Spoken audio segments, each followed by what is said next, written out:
Hello, and welcome to Follow Your Curiosity, where we explore the ups and downs of the creative process and how to keep it moving. I'm your host, Nancy Norbeck. I am a writer, singer, improv comedy newbie, science fiction geek, and creativity coach who loves helping right-brained folks get unstuck.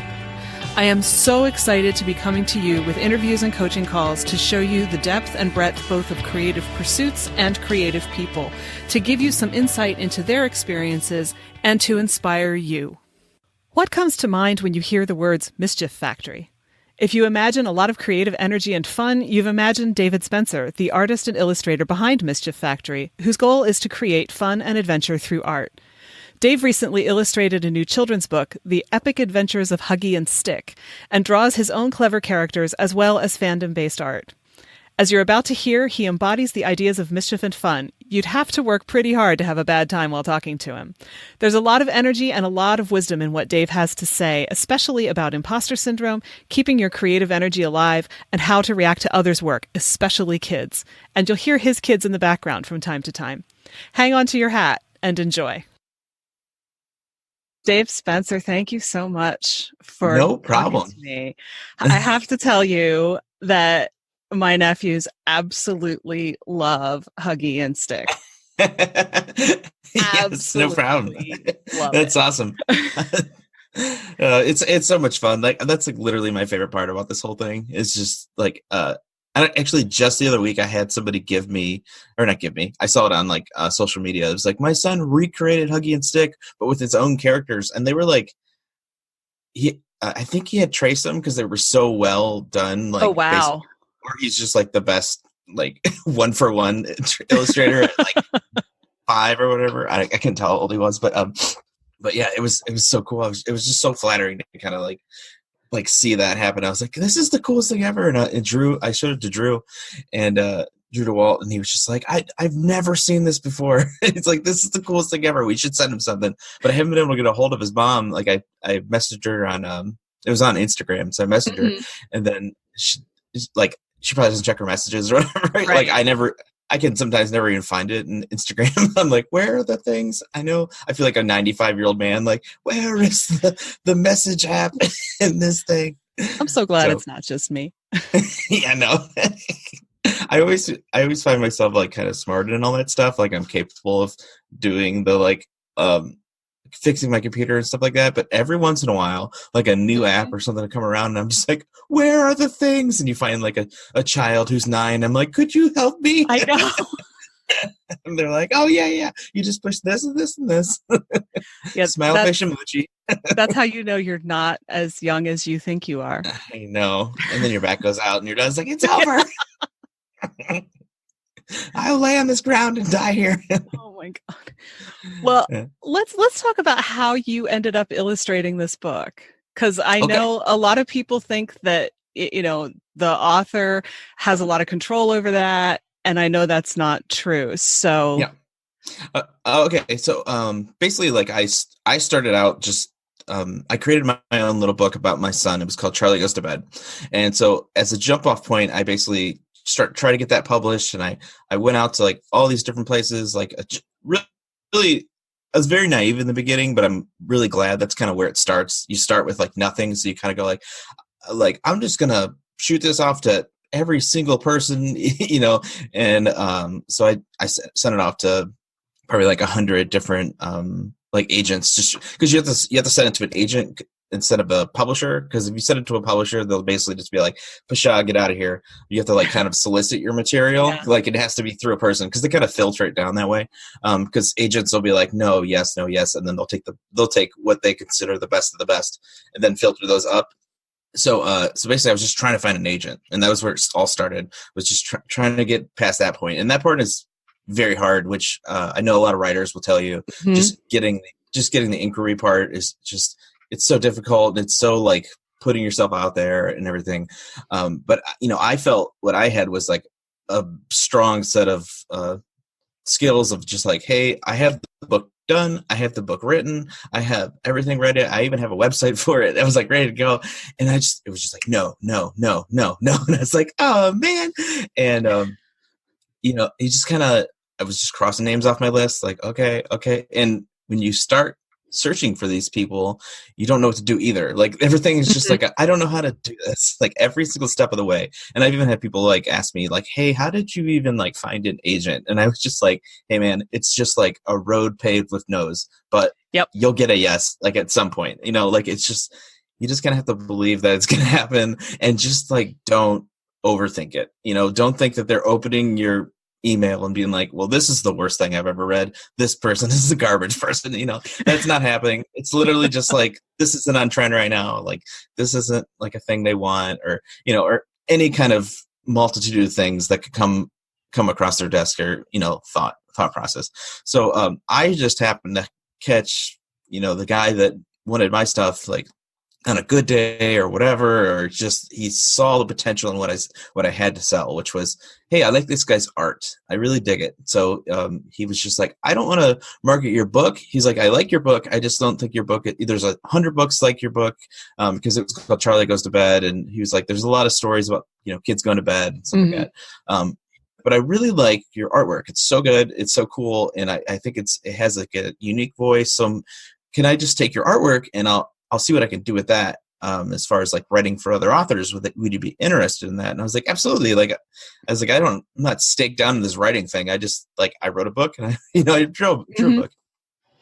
So he was like, okay, I'm really interested in doing that. So we, you know, I kind of was like, okay, you know, I'll see you in a couple of days with a job. And like 3 years went by, I think. So I was like, I check him out. You know, you start with that, like, all right, today's the day I'm going to get an email. Nope.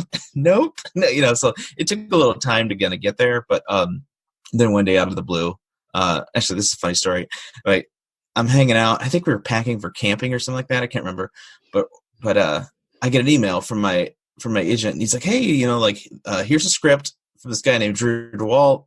And me being me at the time, I was just kind of like, I don't know who that is. And, you know, I just like, yeah, that sounds good. Like, this sounds like a cool story. This seems pretty funny. And so I sent it back like, yeah, that sounds cool. I was like, this is really neat. And he's like, yeah.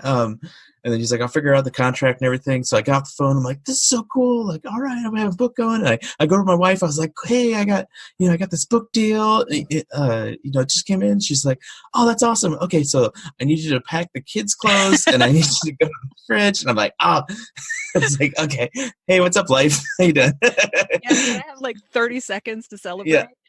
You know, it's just like, it swings right back to you. You're like, okay. You know, you just gotta go right back into that mode. But so how that basically all panned out was, I don't know specifically. I was in the room. I wasn't in the kind of like way it happens is you kind of, your agent or whoever sends all these like samples of your work out to these people. And then when you get that, like, they basically receive them, and they have like this huge swath of like all these illustrators, and they essentially go like, I like that guy, you know. And the cool thing that happened with me, I guess for ego reasons, was that he picked his agent, Drew DeWalt's agent, picked me. And then he was just like, I really like this guy's work. Hey, let's put an offer in. And then, he got me going through the whole thing. And on the other end, I'm just thinking like, Drew and him got together. They liked my art. They want to do the work with me. And I was like, awesome, cool. And then my agent's like, yeah, we're gonna try to really sell you. And I was like, I thought it was already done deal. And then I found out that he didn't even show it to Drew yet. He was just kind of like, I like this guy. I'm gonna tell Drew about him. And then he showed Drew like a bunch of different artists, and he was like, I like that guy, which happened to be me again. And he's like, oh, I like this guy. He's like, good, because we already gave him an offer. So it kind of like double worked out that they both chose me, because I would, so you never know what, like, I guess that's just like a good trick to know, that like, don't ever just fully go like, I'm doing this thing no matter what, like if stuff gets canceled, or what if Drew could have picked somebody else, but it just happened to kind of like, all the cards kind of fell in my favor. So I kind of got rained down with a little luck in that situation, because it could have been the guy right next to him that he was like, oh, I think Huggie would stick, and that would have given you a whole different book, a whole different look, which I think is kind of a cool, fun little thing about art, is that like, if you would have chose like, I don't know, Greg Baker or somebody, that's not a person, but, just somebody random, that book would look totally different. Those characters would look different. Just like all those little things. That's like the coolest thing about, I guess, children's art, specifically, is that, because the art styles are so different. Like, you get comic books, and a lot of comic books look about the same, like Batman's going to look like Batman, whatever. But, children's books are so wildly different. You know, some are like very kind of expressionist or whatever, and you know, Right. so these characters could look completely different, which they definitely would.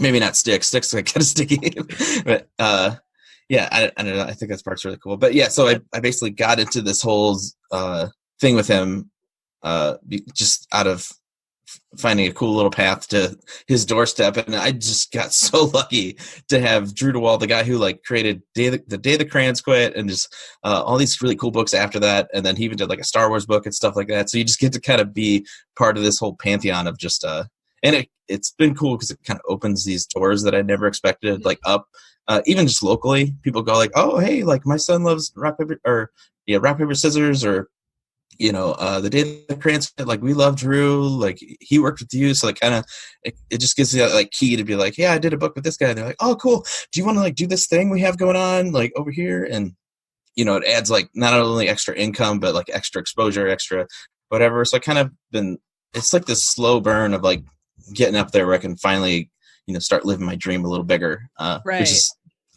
where you want to be. You know, I currently still have like a day job, and I do that 9 to 5, everything like that. But I'm able to kind of just have this opportunity that I kind of see building on the horizon, that I'm like, all right, you know, soon it's going to be this, and you know, I'm going to kind of lock it all down. And I really feel that coming sooner than later, which is just like unbelievable and cool. And even if it's not just children's illustration, just trying to find all these little like nuggets of like, oh, I could do this, or, you know, I do commissions a lot. And, you know, those have been enough to kind of be a side hobby. But slowly I'm seeing like, I don't even have to promote these things anymore. They just kind of come to me. Like I haven't posted a single commission, but I constantly get like, hey, can I get a commission? You know, and those come without any advertising, which is like really cool. Because, you know, I remember in the beginning, it was such a hustle to be like, hey, I got this thing. Hey, I'm doing this thing. Do you guys want one? Hey, and then now it's just kind of like, I hope no one calls me because I'm really busy. I got like 12 of these things, and you know, I don't have a lot of time. Which wouldn't be the case if I had, you know, if you did it full time. It's just, you know, Right. when you do it at night after the kids go to bed, you only have a finite amount of time. But yeah, I see this really big opportunity, and I don't know, it's just a lot of fun.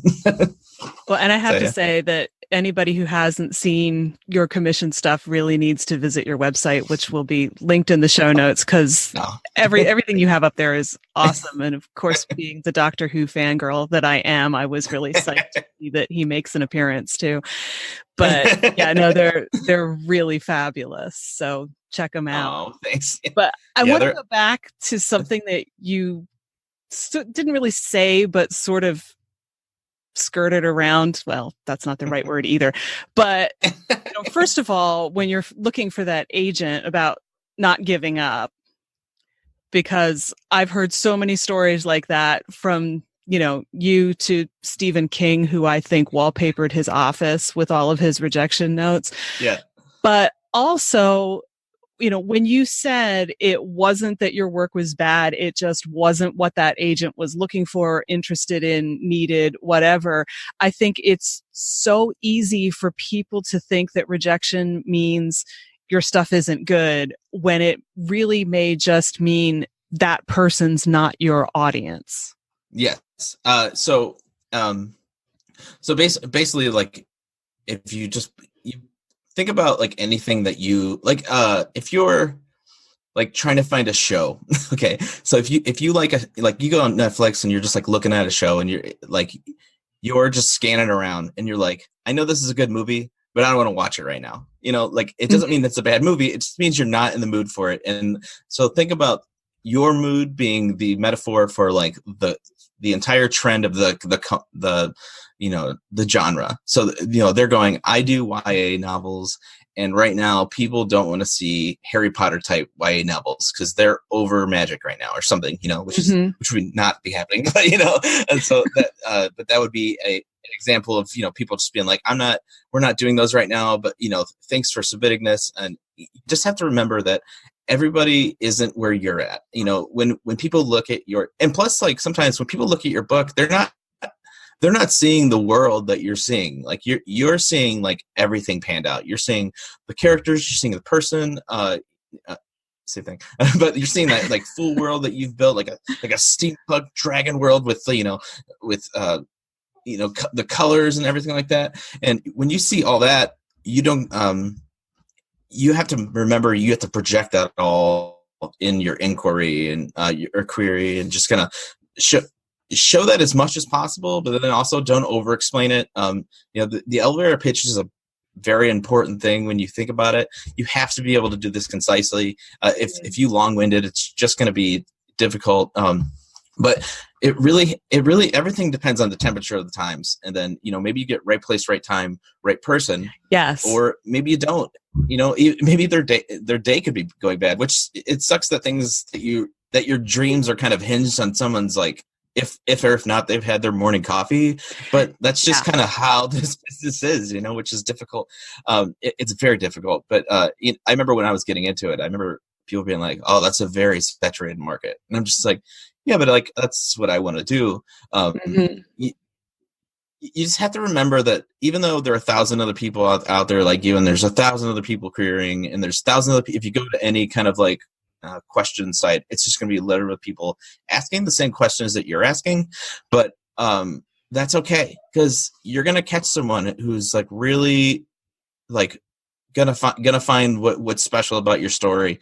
And like I said, just keep it concise. Try to keep it as like just tight as possible. Really explain your characters and everything like that. So it'll really kind of help out doing all that. But never, like I said, 100 no's get you a yes, and you just kind of remember that. I remember Tom McFarlane, who's like somebody I growing up was like my role model and everything. He made Spawn, but he also did Spider-Man and stuff like that.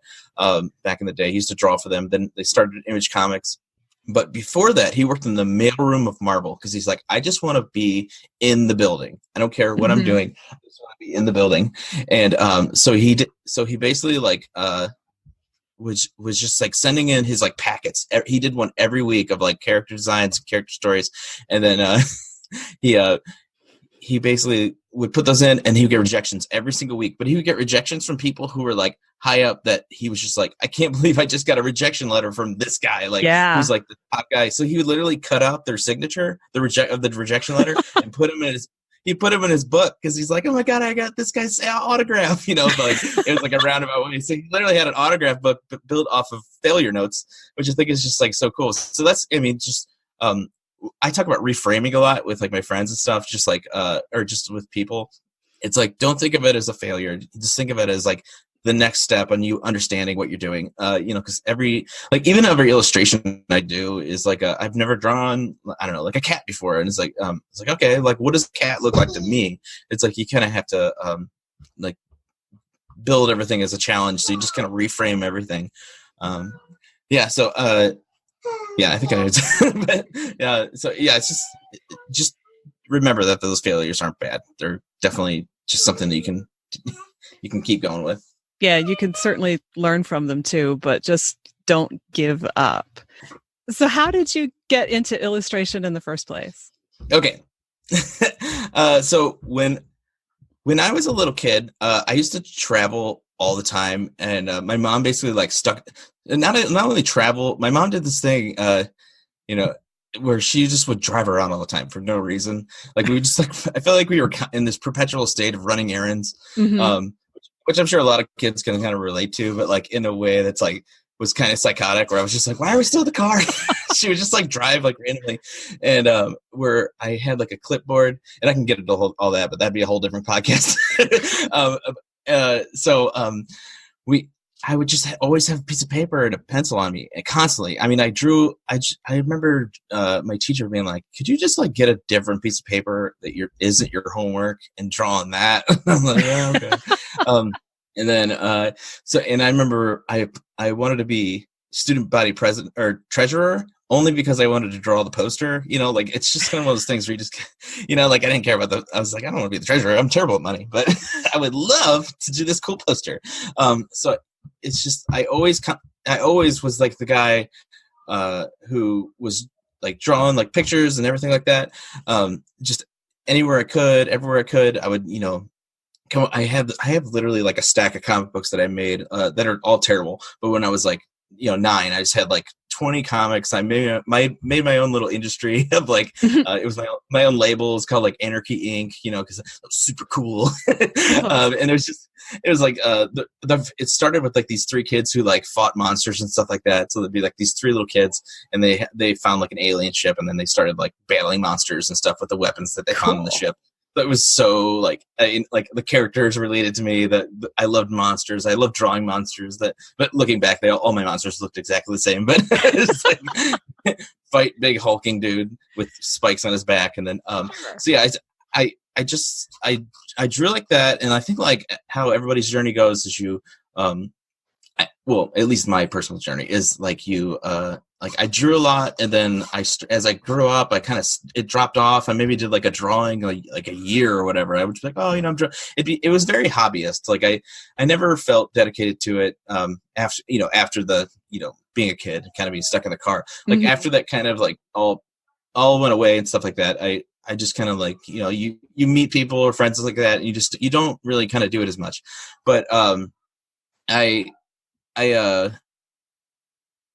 I basically like what did I do? I just slowly like I would come back to it every once in a while and I'd be like, okay, and I'd be like, for some reason I got better. Like it was one of those things where I would just like be like, oh, I was like, how am I better from like at drawing than I was like a year ago, even though I haven't drawn? And it was just, I don't know, I think it was like my brain kind of like put everything into context, and like I kind of noticed it. But then like I went to art school for graphic design. So because I was just like, I need to go to school for something. What am I good at? I have no idea. Like I think everybody probably asked that question. I luckily had this nugget of creativity that I was just like, maybe art school's where it's at, you know, like, and it was just, I just kind of whimmed it. I was like, sure. I was like, but there's not like jobs in illustration. Like I didn't have any kind of like concept of actually being a children's book illustrator.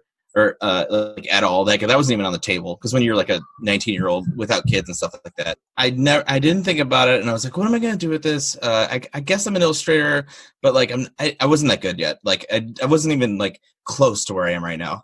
It was hard to think about like how like this could turn to that, because I wasn't even coloring my stuff. I was just kind of inking it and being like, oh, this is kind of cool. And then I went to art school for graphic design, and you know, I just kind of went in that, and I was like, I guess it's good, and I got pretty good at it. You know, I had to learn this like new concept like fresh in there, but I found myself kind of with the Illustrator headset or mindset, and just being like, okay, I was like, I think it's this, and I would always kind of use that skill as an illustrator in my graphic design a lot, which ended up helping. And I honestly don't know how people who aren't illustrators can do graphic design, because it's just the way my brain works. That I'm just like, oh, it's this, you know. But like I'll just need an illustration every once in a while, and I'm like, oh yeah, this, and then you know, a lot of which I just couldn't even figure out. I couldn't understand how people like didn't draw that full idea out, and they're like, well, I can't draw. And I'm like, you can't draw, but you're a graphic designer. They're like, yeah, we all can't draw. And I'm like, oh, okay. It's just like, you know, because they work with type and stuff like that. It isn't necessary. It's just like where my brain is.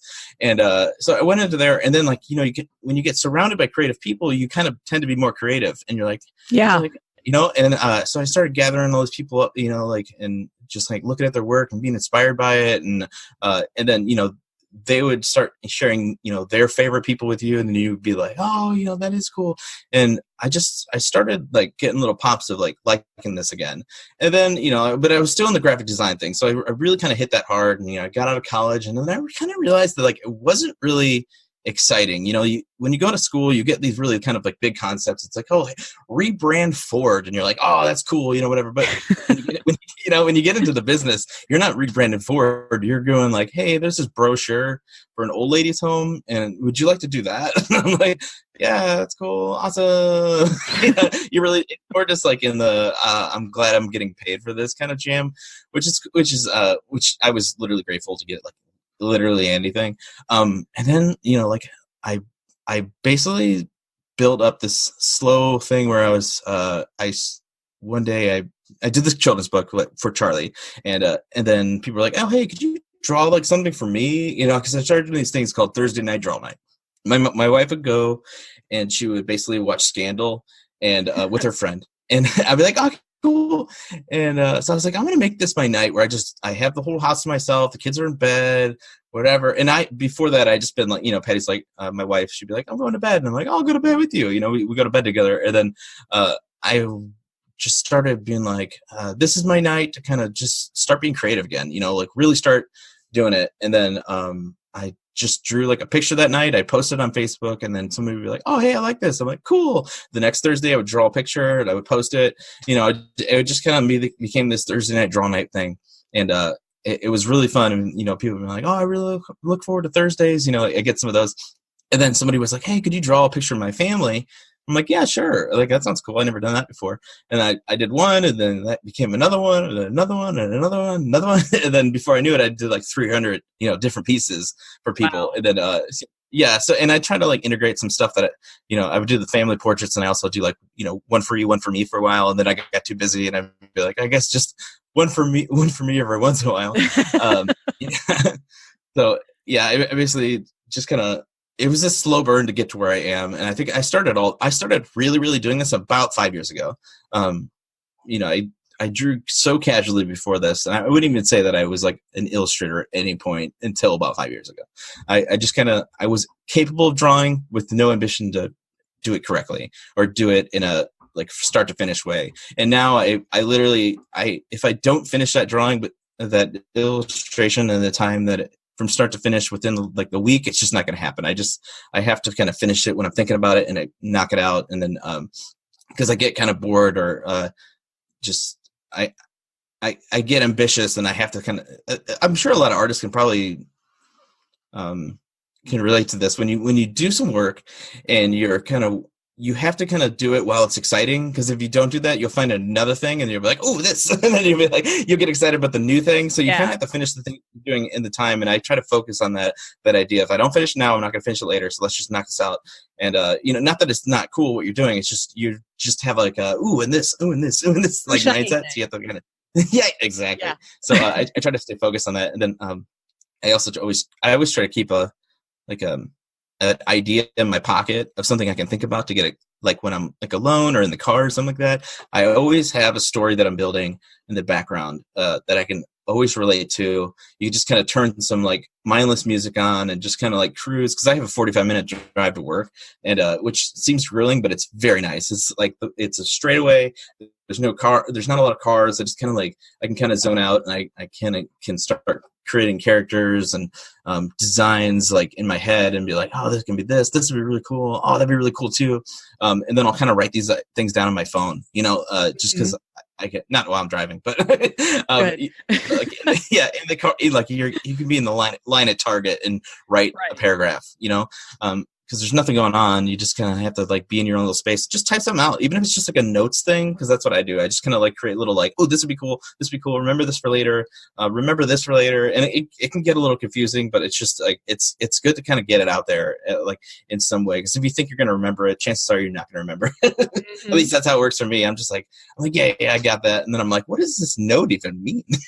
So it's like when I love it when that happens. Name people in my phone, like, that was probably a really cool idea, but I didn't write it down well enough. Yeah, but I don't understand what avocado party means. It sounds fun. Yeah. No. So, I mean, you've got a 45-minute commute each way. You have little kids. Mm-hmm. You have a day job. Yes. And you work after they go to bed. Yeah. How do you do all this and still function? So I remember actually this happened the other day. I posted a video of a time lapse of my art from start to finish, and I posted it up. And this girl was just like, "Oh my god, I thought your video was so cool." And then she's like, and then I looked at the timestamp. That was 2 a.m. She's like, I was like, "Oh yeah, that was like an early night for me." And she's just like, yeah, I have. I actually was just talking to my sister about this. We both have the same thing where we can just like survive on very little sleep. But also, like, I think that when you really kind of like want to do a thing, you can kind of set. Because I always think about it, and I know this lady who owns a chocolate shop, and it's this really cool chocolate shop. It's called Fears Confections in Lakewood, Ohio. She's if you happen to live there, but she talks about how she's like, I'd rather sacrifice the morning after for things I want to do tonight.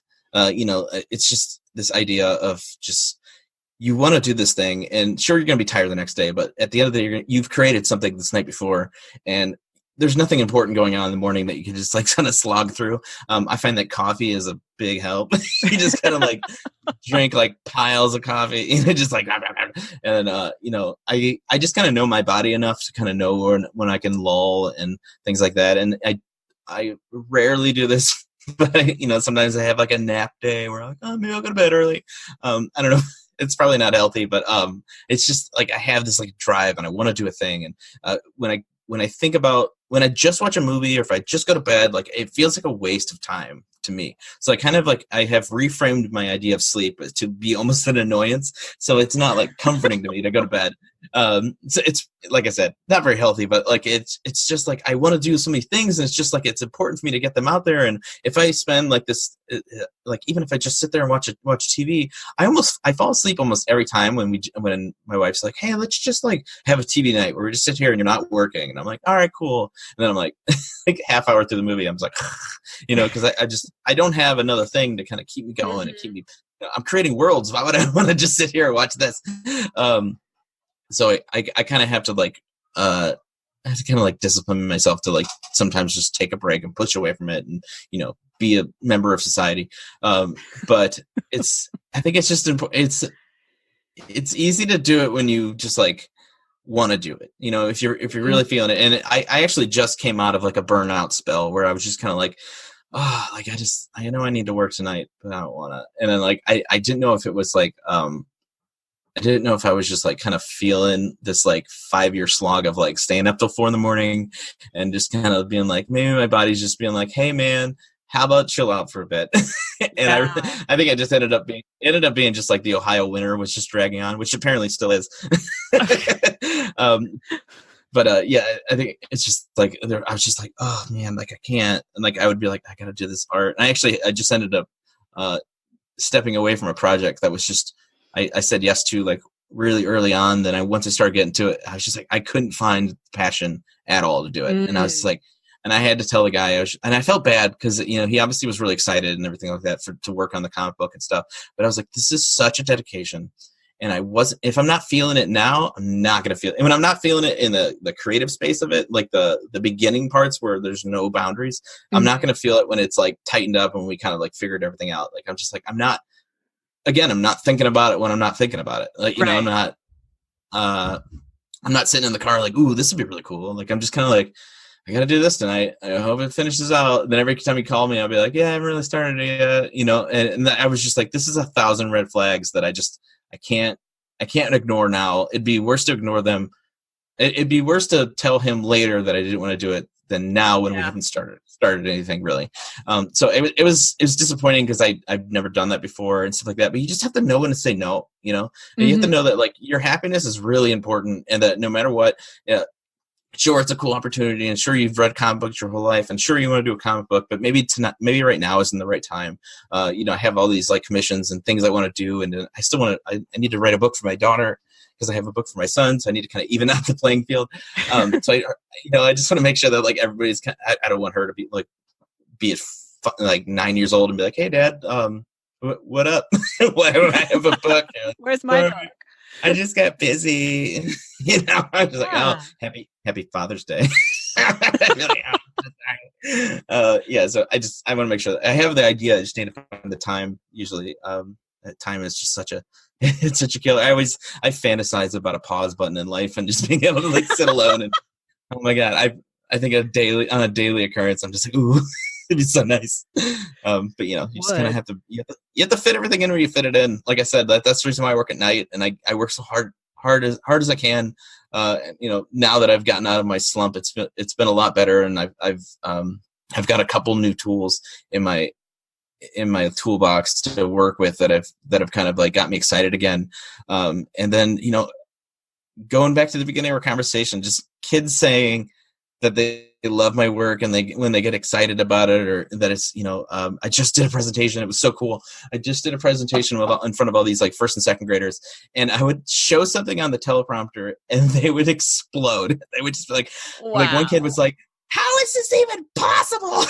Like it's just like it was like a drawing of a train. It's a really cool drawing, but like it's like a train at night. It's called the Midnight Express, and then there's like 3 trains in it. But it's like it's very moody and cool, and kids love trains, so it's just like literally like that was response. It's like, how is this even possible? And that's what you want. And then I do live drawings in front of them, so I would basically have them. They say 2 different animals. I'm like, give me 2 animals, and they're like a turtle and a rat, and I'm like, all right, we're making a turtle rat. No, I would just basically draw like a rat with a shell on it, and they would just be like, "What?" They would just like lose their mind. And it's not even that good of a drawing. It's like because you draw in front of them, so you have no time to kind of like figure everything out. Right. And you have to go in the moment. 'Cause if they say like llama, and you're like, "How does a llama look like?" And you're like, "Oh, I think I can figure it out." So you just kind of figure it out, and then every once in a while your kid is like, "That doesn't look like a llama." And you're like, "Stop!" But so you just kind of wing it. But like, yeah, they just like they can't even fathom like how good you are, and you're just like, oh my god, how do you even get this big? Like, so it fuels me so much when I get these little like points of validation, and that's been the very, very cool thing that I've kind of gotten out of all of this is starting at 5 years ago, like not knowing my path in life and like being like, I guess I'm okay with graphic design. Like, this is cool. Like, I'm pretty good at it, so I can do it. But then just having people being like, oh, like something that has full value and something that I've done, which is I've built these characters and I've built these people and I've started these little like nuggets of creativity that have come out of nothing, and then people are just like, I love it. It's not built off of like the backs of a company or a thing. It's just like, hey, this cool drawing that I did of this thing, and they're like, oh my god. That's been so much fun. It's just to know that you're kind of capable of doing these things. And I in my head, I get excited because I always think about what does this look like to me? Like when I start something, it's like, yeah, I've never drawn this character before or something like that. I wonder what that looks like when I draw it. And I get excited about that. It's like, I wonder what that looks like if I draw it. Because I never know. I start with nothing in my head. I go like, oh, like I guess it'd be this, and I don't really know. I think that's it. And then, sometimes you get into your own head and you're like, what do I usually do here? And then, actually, I was just listening to a podcast with Conan O'Brien and Howard Stern, who in my minds are like kings of industry. Like they've been doing this for years. They know how to do it. And I just listened to an hour podcast of them doubting themselves, being like, I am a piece of garbage. I'm terrible at this. And I'm just like, what? And so like, even at that level, you still haven't figured it out. You still think that you haven't gotten it yet. And it's just like, it's just so crazy to think that like that doubt doesn't go away, but it's good that the doubt doesn't go away because you constantly try to better yourself and, evolve to the next level. And, I constantly see myself when I start drawing, you have so much time to kind of look at this piece that you're drawing that you have time enough to kind of like float into like, is this going okay? Or is this like, is this good? Or, and then, I was actually just thinking about because I sent something to somebody and they didn't respond back like within an hour, and I was like, did they hate it? They probably hate it. Oh, they hated it. And then you get an email like an hour later and they're like, oh my god, we want to tattoo this on our body, we love it. So you just kind of have to remember that you're your own worst enemy when it comes to that stuff, and as long as you're just making stuff up in your head, you might as well just say you're awesome. So and yet that's all imposter syndrome, and so many people have imposter syndrome. In fact, I think it's probably safe to say everybody has imposter syndrome. I know. Even the people, like you say, that you would think never would doubt themselves. I think we all do. I know it's weird. I don't know what that's a mechanism for as far as our brains go. Like it's obviously like a fight or flight or like a survival series or survival like instinct or something like that. I just don't know what for. It's like I'm really good. Back in the day, if you think about like caveman times, it's like back when you're like cutting a saber-tooth tiger open and for meat, and it's like, I'm not really good at this. I'm probably the worst in the village. It's like, what is that for? Like, why do we have that part? It's just like, but it's we've I'm sure you've seen it in groups that kind of deal with all that stuff. It's like everybody has it. It's like every single person, unless you're just like you're this like super confident person who just like literally kicks the door in every time and does that. But like I can't see that those people, when they get into an alone dark room, they're like, I wish I didn't kick that door so hard. They probably all hate me. They probably hate when I kick the door open. It's like you just have to. have to remember that you're doing it. Like almost, it's like there's thousands and thousands of children's book like illustrators. People have been doing it for 60 years to people who just started, and these people are all part of your club. And remember, like, we're all supporting each other. We're all doing the same thing. We don't actually live in from what I observed from my particular genre is everybody is like so supportive of each other. They're like, dude, check this guy's work out, or I love this story, or they have a thing on Twitter. It's like happy book birthday, and every time a book comes out, they're like happy book birthday, and then everybody is sharing and showing love for like these people that like different publishers and stuff like that. So it's not even specific to the little crew. It's like everywhere, and there's so much love to be put out there, and it's like a rising boat. It's a rising tide lifts all boats thing. So like everybody's kind of just showing love and putting it out there, and like, oh my god, I read this cool story and I love it so much. There's no reason to not be like that, because it's hard to. I think it would be harder to be like mean spirited and like a dick, like it'd be harder to do that. And so it'd be so hard to do that when you're surrounded by people who are just like showering people with love and being like, well, this guy over here, like you hear those stories, and like back in the day it was like Frank Sinatra or something like that. It's like, he was so mean. It's like, why? What for? Like, there's so much to be.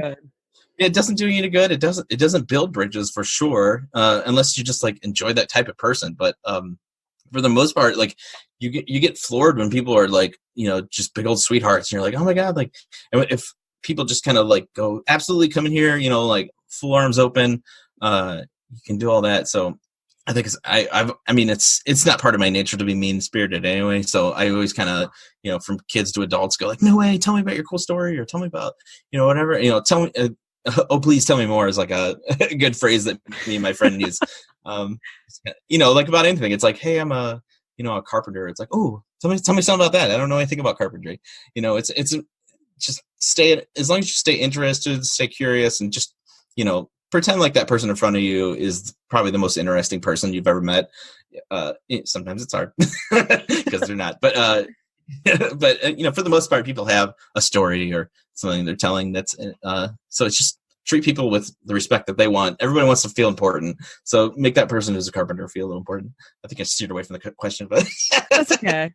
That's all right. But now I'm thinking, when you're in doing, making a turtle rat with kids, I have to think that there are kids who come up to you with something that they've drawn and say, can I show you, my stick figure family, or here's a drawing of my dog, or whatever. And I have to think that you must absolutely love that.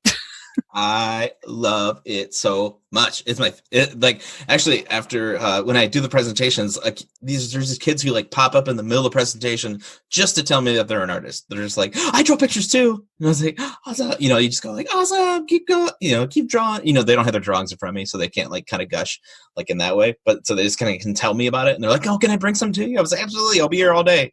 You open it up, and I was able to somebody had like basically sent me like a little a letter their kid had drawn. It was like my first piece of fan art, or like fan art / so cool. Fan letter from this, like, I think he was like 8 or 6 or something like that. And he was like, can we be friends? I hope we can be friends. And then I wrote him back and like drew a picture for him and stuff like that. It was so cool. Like, just she was like, oh my god, he's so excited to show, like, he wanted you to get this so bad. And I was like, I'm absolutely writing back. And she was like, you don't have to. I was like, no, I'm totally doing it. So it was so neat and it's just so exciting to see kids excited. Like I can't even imagine, because I didn't meet anybody growing up that was an illustrator. And if I did, they were just like somebody in the neighborhood or something like that. But then, it was one cool thing that happened when I started doing all this is one guy that I used to like basically idolize as a kid. When he bought a poster from me, just somebody local, he was just like, hey, can I get that Spider-Man poster? That's really, really cool. And I'm like, yeah. And I was like, I just want to let you know, this is like a really big deal for me. Like, I know that I was like kind of friends with him at this point. Like it wasn't, but I was just like, it was cool to kind of get that little bit of validation based off of like things that I've tried to kind of build over time. So it's like a little nugget of like, okay, I'm kind of doing it right. Even if this guy isn't like, a top, doesn't work at like Marvel or DC or, and any kind of published thing. He just kind of like was the guy that I idolized growing up and thought he did like really, really cool work. just to kind of see that kind of like pan out in a way where I was like, cool, awesome. Like I feel like kind of validated here, and I'm just slowly feeling validated there, and it's just like finding little things. Yeah. So how does all of that work into how you relate to and encourage your own kids? Okay, so basically, I try to absorb everything I can from them. They always come up with what I always say is like kids always have better ideas than me. Like no matter what, or just anybody. Like they'll think they don't have any baggage with the things they're thinking about. They're just like this. Here's the thing. You're like okay, and so I always kind of take that in and go like okay. I always try to absorb as much of that as possible. And then like my son always think of something that like I like think is like super interesting, can like build on. I can't remember. There was like something I was doing where I was drawing something and I couldn't figure it out. It was on Inktober, and there's word prompts every day, so it's like and one of them was angular, and I was like, and you have to think of a drawing based off of that word, and I was like, I don't even know what to draw today, and my son was like. He's like, oh, why don't you do like a fight between circles and triangles? And I'm like, that sounds awesome. so I did, and then we just kind of like built the drawing together. And so that was like a cool little like thing. So it's just they have no baggage. They're just like, oh, what are you building? It's like I'm building a train. It's like okay, cool. It's like what are you building now? It's like I'm building a skyscraper with little things off of it and things like that. So they don't have any like if I was like build something out of Legos, I'd be like, this. I should collect all the gray pieces. It's like, oh, maybe the red ones too. Like you're constantly thinking about like, I hope somebody walks in and sees this cool thing that I made. It's like, no, just make something, just create something. So I always kind of keep that in mind when I start doing character design or anything. If I'm drawing for fun, especially just to kind of be like, no one cares what I'm drawing. No one's looking at this. This is just for me. So I always keep it in mind and always work to kind of keep myself in that mode of like, even when it comes down to like the way I used to work, which was out of my kitchen when my wife was out of town or out for the night or something like that. Try to bring myself back to that point where it's like, no one's going to look at this. This is just something I'm drawing for me that I'm going to post on Facebook and they're going to like it. Yeah, I'm also in the playroom, so this is my fault for.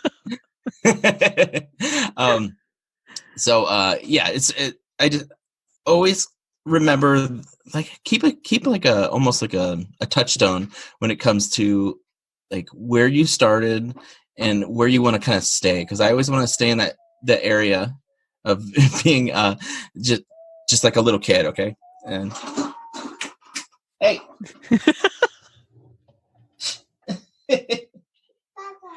Okay, I love you. They're so cute. I love them. They're so cute. It's kind of ironic, I'm thinking, that, here we are talking about all of this little kid energy and just do things. And in the background, you hear like shuffling Legos. Sort of awful. Yeah. Well, like it's funny. There's like, I'm like, don't come down here. And they're like, okay. And then they'll be like, we're coming down here. Which is, of course. Whatever. It's fine if you're fine with it. I'm fine with it. It's fine. It's like they're not singing. It's like, we're gonna put on Frozen. Be like, great. I said not to. Yeah, this is 99%. I work at night, like I said, when they go to bed, and I've tried at numerous occasions to like do the like working while they're awake thing, and it never pans out. Like I'm half invested, so I've given up on it altogether. I think it's they're at an age where like they're almost at the like I got it, Dad, don't worry about it. But like like she's only 4, but she's pretty she's a go-getter as long as she doesn't need like me to open the garage or something. She's like I'm just riding my bike around. Like, I'll be like, where are you? She's like, I'm just doing this thing, and my son's like 8, so he's good to go. So it's fun. That's very cool. Yeah, they're inspirations, and they always kind of keep you on your toes, which is what helps me. It helps me grow, and I kind of know I have someone that's like counting on me and like working really hard to like just constantly like grow and build and do stuff. So I don't know. It's fun being a dad. Well, that's good. Should be, right? Yeah, right. If I was just like every day is a complete nightmare, and I want to, be a real mismatch. Oh yeah, I get so excited when I especially when I get to interact with like kids and stuff like that, just like knowing like I think it's really cool when they show me their art and when I get excited, they get excited too. They do this thing where they'll just kind of like pop up. They'll almost be, it's like the face they make is the like, really? Like, you know, like, this is really cool. And they're like, really? And I'm like, yeah. And I like start talking about like we did here. And I think I just had a gallery show, and these kids there was like a drawing class like afterwards. So they would come into the gallery because it's a working gallery. So basically there was like drawing while I was there, and they would come in and be like, oh, I like this, whatever. And like the mom would be with them, and then the mom would basically be like, hey, show me your work. And be like, okay. Or they'd be like, oh, they would be like, okay. I'd be like, oh, show me your work. And they would be like, well, the kid would be really standoffish, and he would be like, he'd kind of like slowly hand me their sketchbook, like, but very reluctantly. And I would open up and be like, oh man, like this looks exactly like how I used to draw when I was your age. And they'd be like, really? And they'd be like, well, there's another page like after that. You know, like they would slowly like, you'd basically like, just like finesse them a little bit, where they kind of like start opening their sketchbook a little more and be a little more open to that. Because I know that like when I had sketchbooks and stuff like that, people are like, oh, can I see that? And I'm like, yeah, but don't look at page 5, 6, or 8 or 9, because they're just like not. Sketchbook is a sketchbook because you're kind of like fixing stuff and working stuff out, or you kind of like half draw things and you're like, I guess this is what this head looks like, and you're like, this is terrible, and you switch the page. So every time people look at my sketchbook, I'd be like, oh, it's mostly terrible. You know, but people are like, oh, this is the coolest thing ever. You're like, no. And then but yeah, it'd be nice to kind of like just kind of spark them up, and they'd be like, oh, you know. And like I said before, like it's just having that like little bit of validation as a kid. It can almost like that can be your touchstone of like I don't think I'm a good artist, but one time I met this guy and he said that he really liked my art, and maybe that's what it is. And, you know, maybe I am a good artist because this guy said I was a good artist. I just want to be like that kind of like touchstone for people where like don't worry, you can keep going. You know, or just like some sort of pointed inspiration. Yeah, I think that we don't realize how much power we have, especially with kids, to encourage, or if we don't do it right, discourage. You know, I mean, that kind of thing can be the difference between a kid who keeps drawing and a kid who never touches a pencil again. I mean, absolutely. There's just, I had the first piece I ever sold was when I was, I think I was 10 years old, and I drew all the weasels from Who Framed Roger Rabbit, and I was drawing them in a doctor's office, and the lady was like, "This is so good. Can I buy this from you?" And I was just like, "What?" And she's like, "I'll give you $1." She gave me $1 for my drawing, and it was like the first time I ever sold a piece. So when I was like 9 years old, so that was like super, super cool. But yeah, I remember everybody in the waiting room like gushing over the drawing, and I did, and I was just like, thanks, you know, like I thought it was really, really cool. And so I always think about that in a way, you know, in some sort of capacity. I go like, okay, that's cool. You know, like maybe I have it, you know, and especially in those like years where I kind of like fell off a bit and like kind of, you know, drifted in and out of illustration. The cool thing about it is it's always available. Like, especially with like writing and things like that, like those things, they basically like you can always like write something, and you need no budget to sit there with a pen, like your typewriter or, you know, whatever, your phone or your laptop. There's all you need is like, if it's a laptop, a power source, if it's something else, you just write it out. It's really cool. So yeah, I don't know. It's fun. I can't believe that I'm here right now. Like, even just this moment right here, I'm doing a podcast with you because of something I created. I mean, it basically, from a decision that I made randomly on a Thursday night when my wife left for the night, got me to creating a book that's in Target and booksellers and, you know, like all these different outlets, is like a to B point that I could not even fathom about 6 years ago. You know, it's just like, it's like, no, that's not where I'm, you know, like you don't know where your path's going. You just kind of go like, well, hopefully I'll get a job here, you know, like at some whatever place. And then to have this whole arc that just shifted the trajectory of my life to a different spot. It's like, you never know where it's going to kind of go. Like even just like commissions for families, like that wasn't even in the cards at all. That was just like a thing that happened. And so it's really cool that I was able to kind of like shift this whole boat to a cool zone.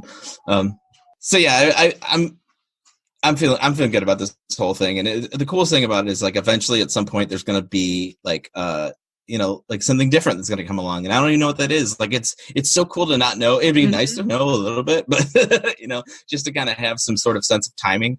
But you can't do that with anything. So it's like, why try to like figure out what, I don't know if my ship's going north, south, east, or west. But I can just do what I can work on right now. I can go piece to piece. I know that I have to finish a 4-piece illustration set, and that's due today. So I got to do that. And then the day after that, I have to do a commission for a little girl that is very beloved, who's a superhero and stuff like that. And also, I get to do things that I am so honored to do. That I would have never expected. Like this little girl, this is like a really sad story, so I don't mean to come to completely down to a level, but she has like this form of cancer, and she's like this very inspirational girl who's just like, I want to do this, and I'm a superhero, and she says she has superhero blood and stuff like that. She has to get like it's a rare blood disease. Sorry.